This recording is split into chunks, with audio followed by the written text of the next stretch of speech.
This life, we only get to go around this big freaking ball in the sky so many times. Why waste another day?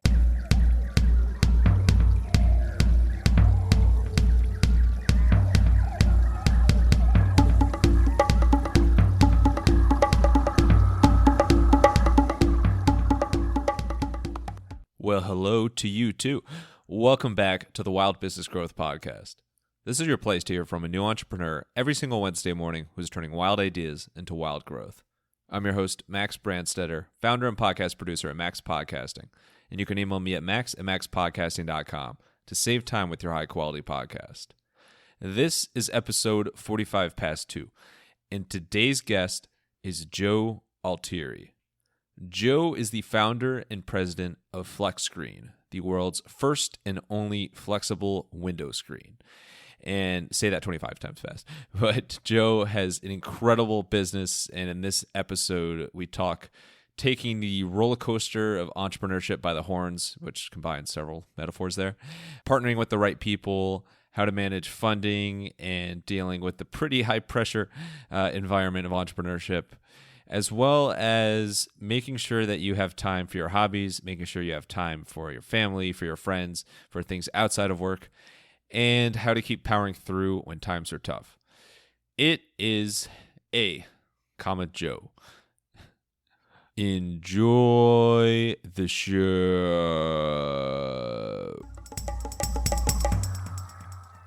Alrighty, we are here with Joe Altieri, founder and president of FlexScreen, one of the coolest and most flexible and I guess well-screened companies you'll come across. Joe, thank you so much for joining. Super excited to chat with you today. How you doing? Good, man. I'm having fun today. We're recording this on a Friday. It's been a long week, and gonna go have some fun this weekend. So yeah. Say I am super excited to just burst your bubble for the weekend because I think you're gonna hate this interview. We're gonna have an awful time, and really you're gonna want to jump off right away. So we're gonna have sorry a blast. about that. We're gonna have a blast. You look out, man. It's gonna be amazing.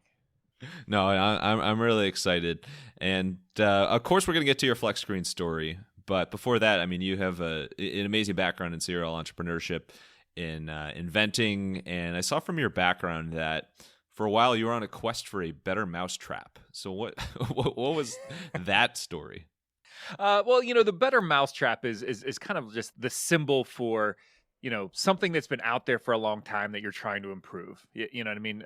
Mousetraps have been around for forever and ever and ever, and the little spring-loaded mousetrap it's still what a lot of people use. But there's a lot of different options out there, a lot of new things that do the same job. That's really what FlexScreen is. Window screens have been around for a long time, over 100 years. The screens that are probably on the window right behind you have been around for over 100 years, invented in 1907.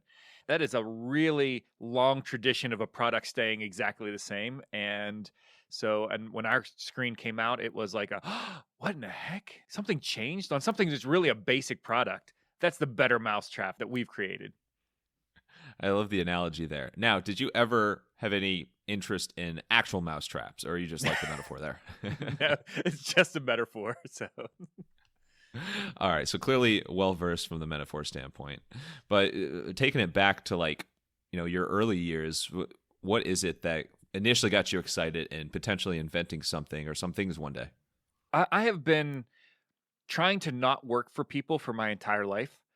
So from the time I was very young, I used to cut grass. I remember back in the day, I asked my grandfather. I was probably in young middle school. I asked my grandfather, for something. I don't even remember what it was. Something that cost money. And instead of buying me that thing, he bought me an old 1960s lawnmower. Like the red one with the little white top. You know what I mean? That you had to pull it for a half an hour to get it started. And he said, hey, if you want that, it might have been a bike or something. If you want it, go out and get it for yourself. Why would you want to rely on somebody? And I started cutting lawns, and that just started a journey of entrepreneurship in my life. And I've come from a family of entrepreneurs. My wife comes from a family of entrepreneurs. And so it's just in our DNA. you have that side of it, the entrepreneur side of it, but then you also have, I've always been a curious person. I remember taking my little racetrack cars and stuff like that and tearing them apart and seeing how they work and stuff like that. So I've always wanted to see how things work and experiment a little bit. And so in my industry, the window screen industry, nothing has changed in a very, very long time. And so it was just me thinking, man, there has to be a better way. There has to be something else. There's a lot of problems with this product. Why have we dealt with this for so long? And what I found out is people just don't think about, like, things become the status quo and then people stop thinking about them. They stop innovating. It's good enough. It might suck a little bit, but it's close enough. And not a lot of people see opportunity in that. There's a small portion of the population that sees opportunity in that. And luckily, I happen to be one of them. Stumbled across my little portion of that world. And your little portion of the world involves, as you said, families of entrepreneurs on both sides of the family. So what kind of businesses were your parents, grandparents, et cetera, in? My family owned a construction company that did like racking and conveyor systems in warehouses. So like big warehouses at Amazon, stuff like that. Had my grandfather owned an equipment supply or equipment repair company. I grew up having grease all over me, being at his shop, stuff like that. My wife's family, they owned a contracting business, and then my father-in-law, who passed away a couple years ago, he owned a service station. There's people that are just used to that, used to the risk, used to the unknown, used to the, hey, I'll take this responsibility on my shoulders.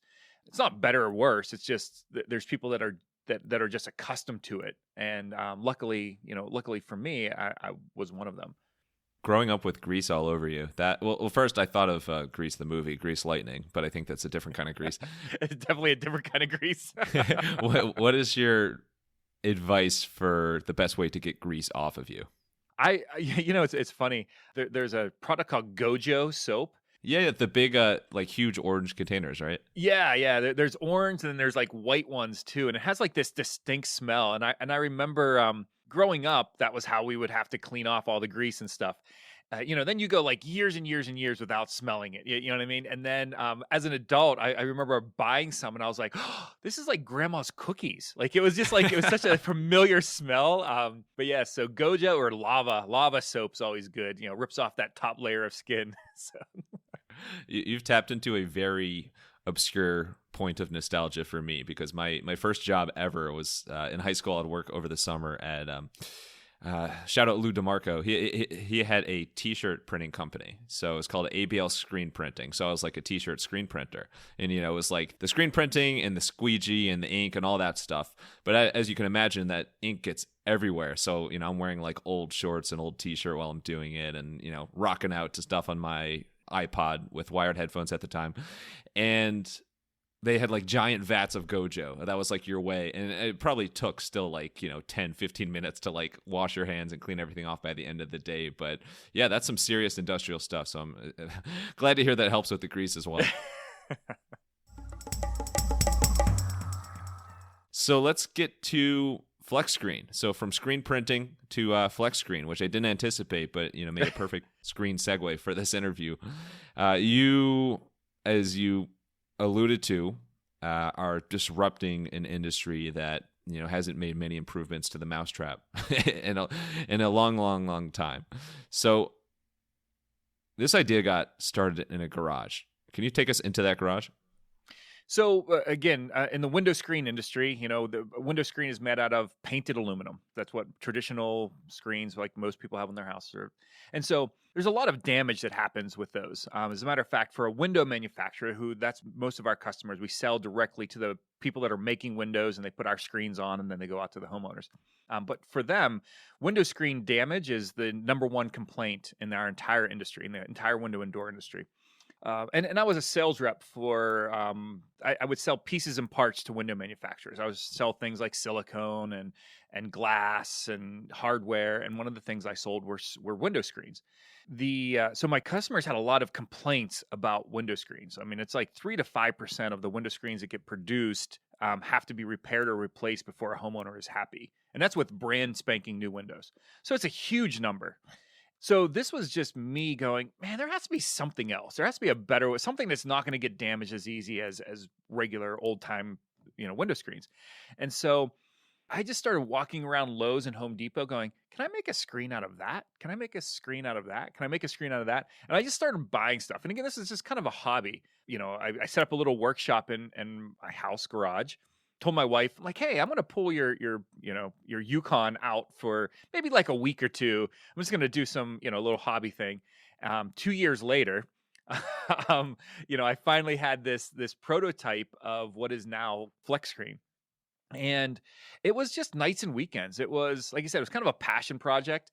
I didn't have really high expectations of coming up with something, but was never discouraged either. It wasn't like it was fun. I liked doing it. As I got closer, it got a little bit more intense. You know what I mean? As I was like, "Ooh, hold on a second here. I have something." There's like the last 6 months. It was, I didn't eat dinner with my family anymore. They would bring a plate out to me, that kind of stuff. But it was a labor of love in a lot of ways. It was fun. And then I had this what I call my bubble gum and duct tape prototype. Literally, it was ugly. But since I was in the window industry, I had connections. And so I showed it off to some people and they're like, oh my gosh, this is amazing. If you build it, we will come. That was kind of how it started. Like I said, it was just an idea in a garage. And I had no idea that it was going to be what it is today. It was just, maybe something slightly better. I had no idea that it was going to be the disruptor that it's actually become. The 2-year prototype, which sounds like a book by Tim Ferriss. How many ups and downs were there in that prototyping phase? Oh my God. It was so many.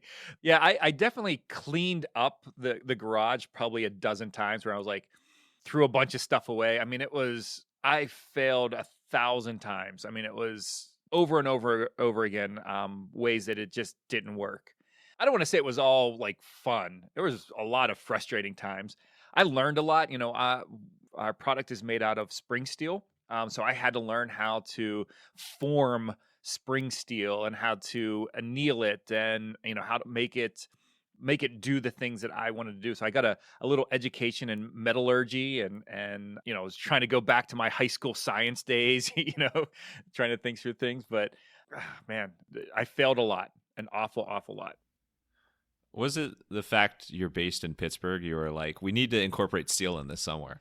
No, I desperately tried not to incorporate steel. I tried everything else.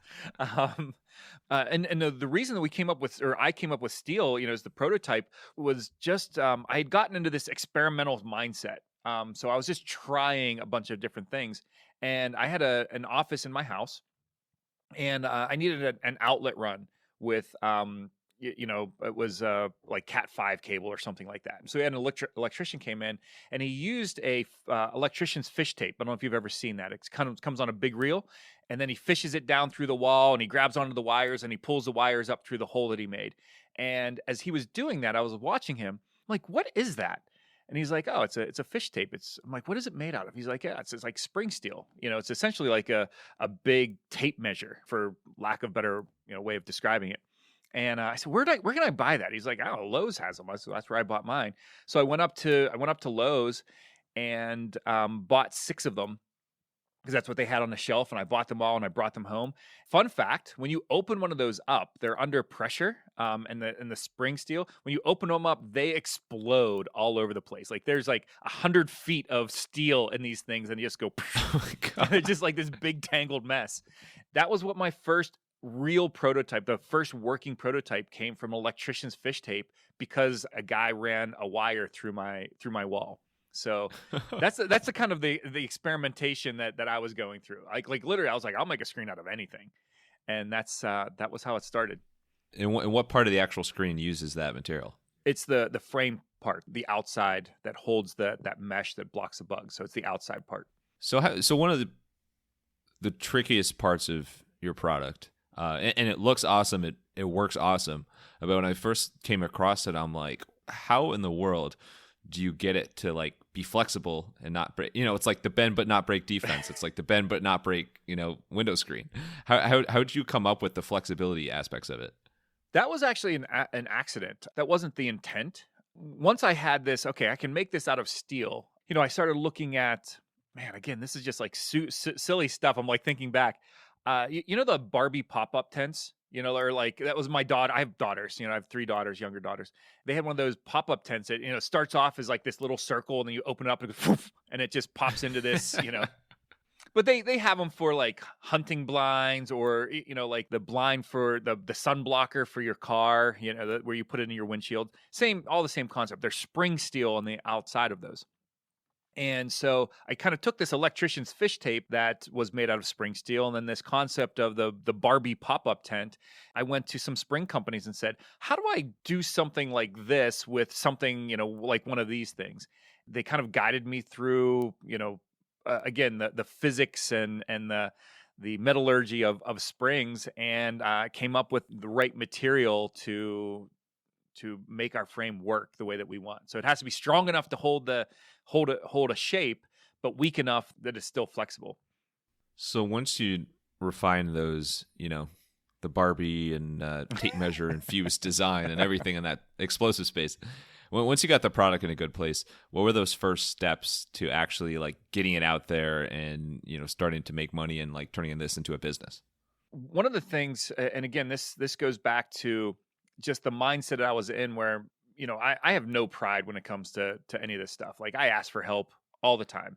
Why not? There's people out there that want to help. And so as I was showing off this ugly prototype, really, really ugly prototype, a company came and said, hey, and at that time I had non-disclosures, signed with a bunch of companies that were looking at it. Well, you can't, I don't think you can mention that legally right now. We might have to cancel this episode. Yeah. No, it's just kidding.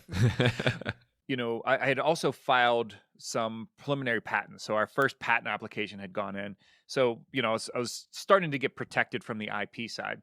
And I had a company in our industry, an equipment company, came and said, hey, we'd like to buy the concept off of you. And, and your patent application. And it was a really nice offer. It wasn't a Joe retires, to his private island offer, but it was like hey, for 2 years of my time in my garage, this would be a really cool thing. You know what I mean? Like it would start a nice retirement fund, that kind of thing. And I had a friend of a family who I had known for a long time who dealt with, in his primary business, he owned a bunch of IP, he owned his own company, owned a bunch of IP. And I just went to him and said, can I have a couple minutes of your time? I have this offer. I'd like to talk through this. He was very gracious. Gave me about 3 hours. He kind of walked through and he just spent time with me talking about the opportunity, talking about the market, talking about the product and what the potential was. And he said, hey, can you give me a couple days? Let me digest this and I'll get back to you. I remember it was on a Thursday, and on Monday he called and said, hey, I have some time today and I have some ideas. Can you come in and sit down with me? And I went in and sat down with him. And as soon as I sat down, he said, look, if I were you, I wouldn't sell this. I think that there's a lot of opportunity here. I think that you have something potentially special. And I have some people that have invested with me in the past that if you're interested, I would introduce you to them. And as a matter of fact, I'm interested in investing with you. And so about 2-3 days later, I met with what became my initial partners, kind of showed them what I was doing. And they're like, I want that on my house. And they're like, look, if I want this on my house, that means everybody else is going to want it on their house. So that was it. And I was, like I said, I was an independent sales rep. So, as part of the creation of the company, we got funded, those guys funded our initial startup. But I had to make the commitment to do this full time. I had to quit what I was doing, and I was making a really nice living. And I had to quit what I was doing and make FlexScreen my life. That was a big decision. It's one thing to mess around in the garage, even it's one thing to spend some money on patent attorneys and stuff like that. But when it's like, ooh, I have 4 kids, they went from, at that point, it was like young high school down through elementary age, and had a really comfortable life. And then have that conversation with my wife, like, hey, that thing I've been messing around with for 2 years in the garage is kind of ugly. And, I think I'm going to bet our whole future on that. You cool with that? You know? Why not? Yeah, just typical Thursday. Yeah, typical Thursday, exactly. How did you? Well, first yourself. How did you get yourself to like fully go all in on this and say, we're doing this. Let's prepare to tell my family and friends what's going on here. There was a lot of internal dialogue happening for sure. Again, growing up with an entrepreneurial family and having an entrepreneurial background helped. I don't need the security of a 9-to-5. I'm confident enough that, and again, my wife and I, this was kind of the thing that came out of our discussion, as we were talking about it. She's like, you can always go sell cars or something. Like, I'm not worried about us surviving. It might not be the best job, but there's enough opportunity out there to make money. Let's take that off the table. And I think even if that means us taking our lifestyle down, a couple pegs. So again, there's that side of it. You have to really be introspective when you're thinking about something like that. Like, how poorly am I willing to live to have a big dream out there? Because again, when you're starting a company, especially a company that we were starting, because none of us were going to say, oh, this is going to be like a little mom and pop type of thing. Like we were investing millions of dollars. So this was like a big move. You're not paying yourself $500,000 a year, starting up a company. You're essentially drawing as little as you possibly can to survive so that you can pour that money back into the business and use it to grow this little seed that you've planted. So that was a big thing. We had to talk about that and think about it. But yeah, I mean, I've always been hey, let's put it on my shoulders. I'm willing to carry that load and give it a try. But man, there were a lot of sleepless nights leading up to both that conversation and then making that move. You got to be prepared for that. It does take an emotional toll. So you didn't pay yourself $500,000, but that is the exact amount that you paid me to be on this podcast. So thank you for that. It was really nice. Yeah, I'm glad I'm at the point now where I can do that. But speaking of the point, how long from the point that you like officially started the business did it take, for you, your wife, your family to feel like, okay, you know what, we've taken this risk, but we feel pretty stable right now. Like, we're not too concerned right now on the financial end. Like, things are going well. I'm hoping that happens like next week. That'd be great. Trick question. There was a point, and it happened right around the same time that we were on Shark Tank. And again, they're not related. It just happened to be about that same time where we got the company to the point where we were no longer burning cash anymore. I mean, that's a big thing for any startup. When you get to a cash flow positive situation, that's the critical thing. I had to refund twice, and it's not fun. You know what I mean? Going back and diluting your own equity in the company that you're doing, just to keep the cash going. But like I said, I have great partners who have been extremely patient. Again, another big key, if anybody takes on investors, make sure that you know who you're getting into business with, because they can make your life miserable. But yeah, I mean, my goodness, it was probably 3-4 years into the thing where I'm like, ooh, okay, we're good now. Like, yeah, okay, we can take a deep breath. That's a big step in any company. Oh, it is. I mean, you hear cash flow positive all the time. And Shark Tank is, of course, a huge, can be a huge spark for any entrepreneur who gets featured out there and has any sort of success on there. But when you look back kind of the lifetime of the company, what else has been like a major inflection point of like, all right, now we're really cooking with FlexScreen? There's a couple things. Again, when you get into a mature market, which is we were entering a mature market. Again, something that's been around for since the most mature mousetraps in the land. Yes. Yes. There's a ton of resistance. There just is. When we started, I had letters from window manufacturers saying this is the greatest thing in the world. We can't wait till you start building these, and all that stuff. And we opened up our doors. We're thinking that orders are going to fly in. Like, there's going to be, and we did our entire first year. We did $400,000 worth of business. I mean, we lost $1 million the first year. I mean, it's just crazy to produce $400,000 worth of. I mean, it was nothing. It was absolutely nothing. You mean compared to the cost that you put into it? Exactly. Yeah. It was just we lost every unit that we shipped out, we lost tons of money. But again, wasn't unexpected. The scope of it was unexpected. We thought, maybe 4 million, not 400,000. We thought we're like, man, there's some zeros missing here. Yeah, I mean, so there's an acceptance point that we hit, and still we're still a relatively small portion of our market share, but we've doubled every single year, which is huge. We're getting to the point now where this coming year is going to be tough just because of the size that we've grown to double again. I keep telling my people, like, hey, we got to keep this up. And they're like, yeah, that's not happening, dude. Big difference to go from 400,000 to 800,000, to go from 20 or 30 million to 40 to 60 million. Those are big jumps. Oh, that's easy as pie. You got it. I mean, Yeah, you can do that with your eyes closed.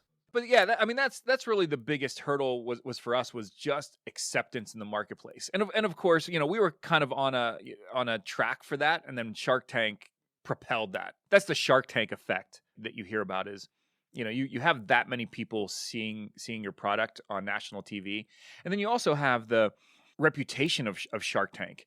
There's some great products that have come out of Shark Tank. Everything from Scrub Daddy to Ring Doorbell, Squatty Potty, these things all came out of Shark Tank, and now they're household names. And we got kind of lucky with COVID as well. We first aired right before COVID hit, January, just when people, like, COVID was a discussion, right? And then as COVID hit in 2020, all of the live things, NBA games, hockey, all of these types of things all went away. They needed programming. So we ended up getting 4 primetime slots just in the first year, which typically you get one. You get that first primetime one, and then 2 years later, it starts doing reruns on CNBC and stuff like that. We got a ton. I mean, I think our viewership was like 30 million people just in the first year, something like that. It was incredible just with our episode. So there was a lot of benefit from that to make us more of a household name as well. Yeah, literally household. I appreciate the pun there. Yeah, that's incredible. Like, it's obviously there's a dark reason behind it, but that's incredible timing that you're able to get that, the primetime spots there. Could you tell based on, sales upticks, like when the episode was being shown again? Yeah, so the retail side of our business, so the direct to homeowner, if you wanted screens for your house, replacement screens, is actually a small portion of our volume. Most of our volume goes to, like I said, window manufacturers. But we could see both from just the website traffic. I mean, every time it airs, even with the reruns on CNBC and stuff like that, like the website traffic just shoots up. And then the online orders, yeah, I mean, it goes up hundreds of % every time it airs, especially on prime time. That first year, yeah, our retail sales were through the roof. So that's the key there. That's how you easily double your business from, multiple millions to multiple millions. Is just, write to the producers and say, hey, can you just air this episode every week? Yeah, just all the time. And then we did have a, speaking of the producers, we had an update episode because we were growing so fast. So literally the next year. So we were in season 11, and then in season 12, they featured us in an update episode, which is really cool. Other than the fact that, we partnered with Lori Grenier. And usually in those update episodes, the shark comes in, tours your facility, all that stuff. And we're in the middle of COVID. They didn't allow that. So we had to do everything virtually. Still really cool to be featured, but, it'd be great to have Lori at our plant and have that on prime time. So we're working on another one. So we'll see if we can get that to work out.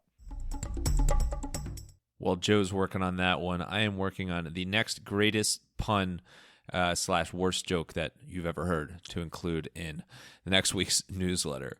And the only way to see it is to sign up for the Podcasting to the Max newsletter. That's at maxpodcasting.com/newsletter. In addition to that brilliant humor that is sure to literally elicit no reaction out of you when you read it, you will also get podcasting tips and entrepreneurship tips, both actually, all three, to help you become a better podcaster and better entrepreneur. And yeah, did I mention terrible jokes? You could sign up at maxpodcasting.com/newsletter.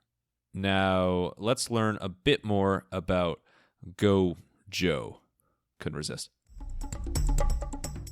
So let's switch gears a little bit. Let's get to you more on the inspiration, on the creativity side, kind of more you personally. And you mentioned something that I think is super crucial for entrepreneurs, and that is the ability to ask for help all the time. And that is something that I think is also one of the most difficult thing for entrepreneurs. I mean, I've seen it myself in my podcast production business where, especially at the start, like if you're getting into the entrepreneur space, there's a tendency to like want to do everything yourself or just, knock out the next task after the next task. But you can only grow so much if that's the case. You can't do everything yourself. So how did you get yourself to be so willing to ask for help and, to team with so many, awesome team members? I don't know how I did it myself. It's just always been something that I was willing to do. I think that there's two types of entrepreneurs. There's the people that go out there and say, I know more than everybody else. And they're just so confident in what they're doing that it never seems that they ask for help. And if somebody offers to help them, then, you know what I mean? They come at them. You know what I mean? That's not me. I have a goal in mind and I don't care how I get to that goal. I don't care if credit goes to someone else. I don't care, who I pull up alongside of me. This isn't about my pride. It's not about my name being out there. We use me as a spokesperson of our company simply because I'm the inventor, not because I want to be the face of our company. But you do have a beautiful face and a beautiful voice, so well, I can't blame the team. Thank you. My pleasure. This is the point of this interview, is just to compliment you. Yeah, I appreciate that. It's great for a Friday, like all pumped up going into the weekend. But to me, like you said, what is important is where we're going, not necessarily how we get there or who gets us there.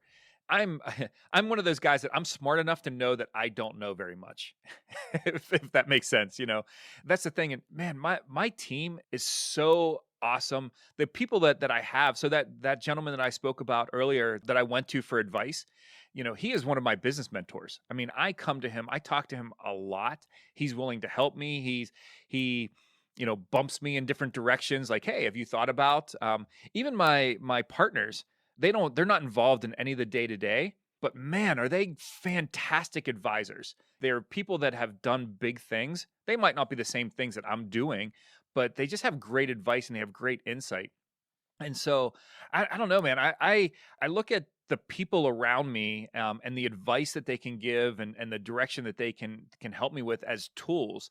And why wouldn't I use tools that are at my disposal to make my life and my business better? That's really what it comes down to. My pride is worth nothing. At the end of the day, it is worth absolutely nothing.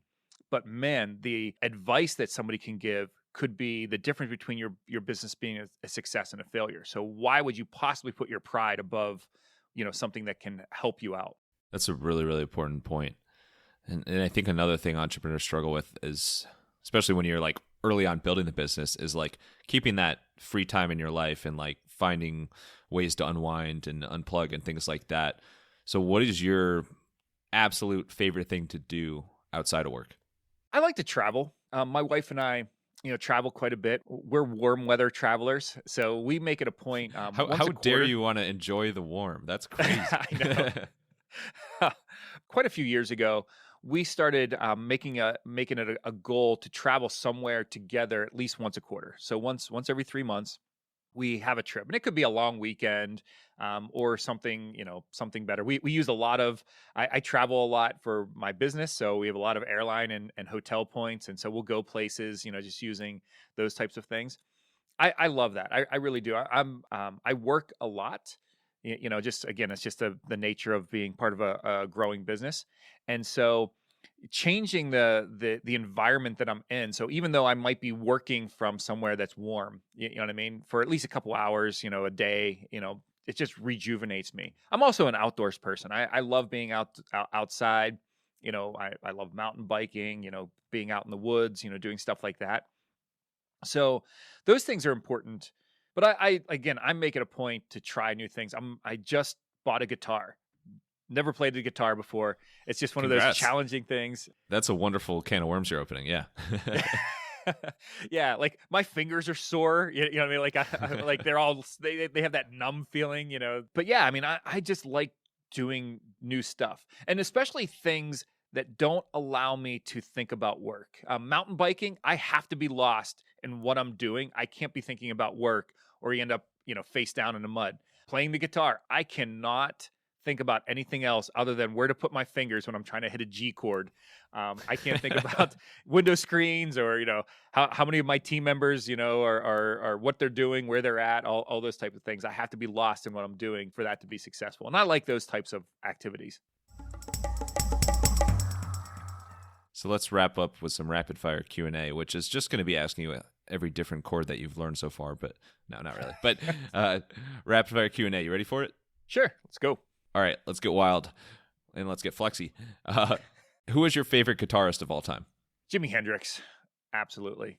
I was so close to making a Hey Joe joke at the start of this, and I didn't. And now I should have. You should have. It was there. It was there. I didn't know you had the Jimmy background.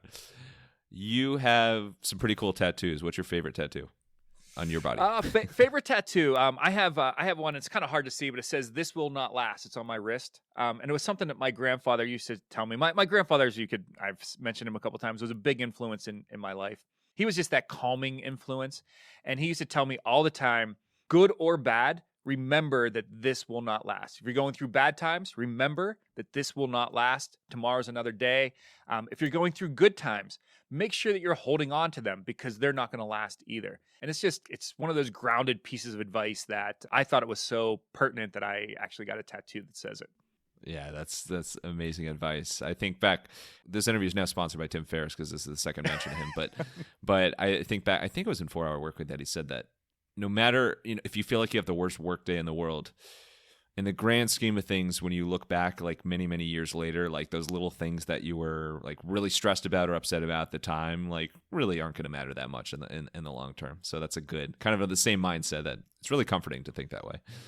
How about being a window sales rep? So before you started the business, you were a sales rep. There's all sorts of sales advice out there, but like what was the one thing that worked really well for you from the sales standpoint? Man, that's a great question. Thank you. I am, really more than anything, it's the consistency. And I know it's so cliche to say you don't take no for an answer, but we literally have that as part of our DNA, where it's no just means not yet, and so that's really the thing. Like you never know what circumstances will change, and to have somebody say, hey, not right now, or no, or whatever the case may be. You got to keep going back. If there's blood in the water, you gotta be out there, trying to do whatever you have to do to keep that moving, especially for big opportunities. If I gave up when people told me no, we would have still been at $400,000 and we would have wrapped this thing up, 7 years ago. So go out there, be consistent, keep pounding away. That's what sales is. And then last one, I really want to end this on a sweet note. You've been married to your high school sweetheart for how many years now? Oh my gosh, 27 years, 28 years? 27. All right. So you're spring chicken. So you guys just graduated a couple years now. No, but that's awesome. I think everybody loves hearing high school sweetheart stories. What do you think has worked really well in, you two, finding love in high school and, having like a beautiful marriage for so long? Apologizing quickly. That is, I don't know how else to say it. That's a great answer. Man, we learned that early on. Again, it comes back to the same thing I said about pride. My pride is not worth hurting my wife.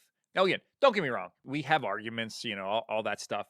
But when you're wrong and you're wrong, which all of us do, like we know when something at work ticked us off and we went home and took it out on the person that we love the most, man, get humble, apologize quickly, and get past it. And you also have to be the bigger person when it comes to that. You can't expect the other person to do the same thing. You have to go and make it right.